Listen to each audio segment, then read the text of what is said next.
एक boat 3.6 kilometre upstream और 5.4 kilometre downstream जाती है, 5.4 किलोमीटर डाउनस्ट्रीम 54 मिनट में। कितने समय में? 54 मिनट में। जबकि ये boat 5.4 kilometre upstream, 5.4 kilometre upstream और 3.6 किलोमीटर डाउनस्ट्रीम जाती है ये बोट 58.5 मिनट में, 58.5 मिनट में। दो इक्वेशन आपको दी हुई हैं। आपसे पूछा time taken by boat in going 10 kilometre upstream. Boat को 10 किलोमीटर डाउनस्ट्रीम जाने में कितना समय लगेगा, ये ना पूछा है। बोट को 10 किलोमीटर डाउनस्ट्रीम जाने में कितना समय लगेगा, यानी कि क्वेश्चन सॉल्व करने के लिए मुझे डाउनस्ट्रीम स्पीड पे काम करना है।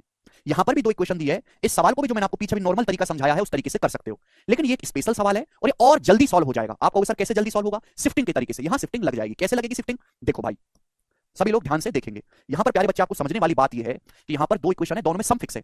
अपस्ट्रीम प्लस डाउनस्ट्रीम में कितनी डिस्टेंस जा रही हो? 9 किलोमीटर। 9 देखो 5.4 में 3.6 जोड़ेंगे 9 आ रहा है, इनको जोड़ेंगे 9। या टोटल चलेगी डिस्टेंस फिक्स है, टोटल चलेगी डिस्टेंस फिक्स है। मुझे डाउनस्ट्रीम की स्पीड निकालनी है, टोटल डिस्टेंस फिक्स है। अगर मुझे डाउनस्ट्रीम की स्पीड निकालनी है तो मुझे अपस्ट्रीम से चलेगी दूरी को 0 बनाना है और सारी की सारी डिस्टेंस 9 किलोमीटर की डाउनस्ट्रीम से चलानी है। ये क्वेश्चन तब सॉल्व होगा अगर मुझे ये पता लग जाए कि टोटल 9 किलोमीटर की डिस्टेंस, टोटल जोड़ के 9 आ रहा है, दिस 9, अगर सारी डिस्टेंस 9 किलोमीटर डाउनस्ट्रीम में आप जाओगे तो कितना समय लगेगा, ये मुझे पता लग जाए तो क्वेश्चन सॉल्व हो जाएगा। मुझे डाउनस्ट्रीम की स्पीड निकालनी है तो अपस्ट्रीम में चलेगी दूरी को 0 बनाना है, अपस्ट्रीम में चलेगी डिस्टेंस को मुझे 0 बनाना है। समझ में आया? सारी की सारी डिस्टेंस डाउनस्ट्रीम में चलानी है।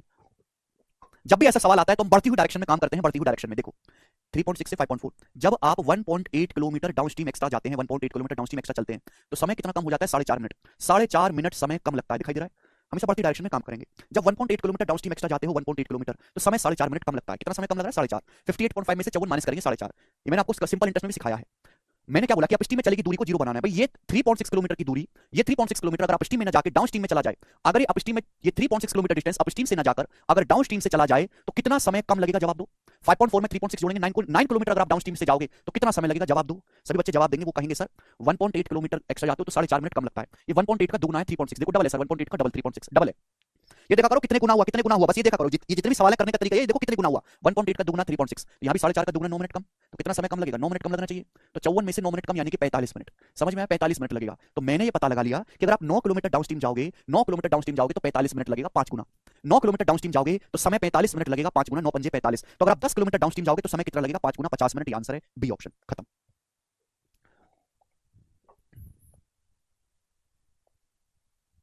3.6 है भाई, ये रोहित 36 नहीं है।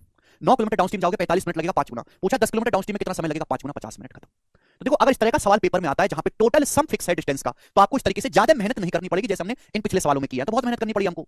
यहां आप शिफ्टिंग के तरीके से जल्दी निकाल पाओगे कम कैलकुलेशन से। ठीक है, इसलिए मैंने आपको इस सवाल स्पेशली करवाया है। ओके, चलो आगे चलते हैं स्टूडेंट नेक्स्ट क्वेश्चन की ओर, मेरे प्यारे भी नेक्स्ट क्वेश्चन की ओर।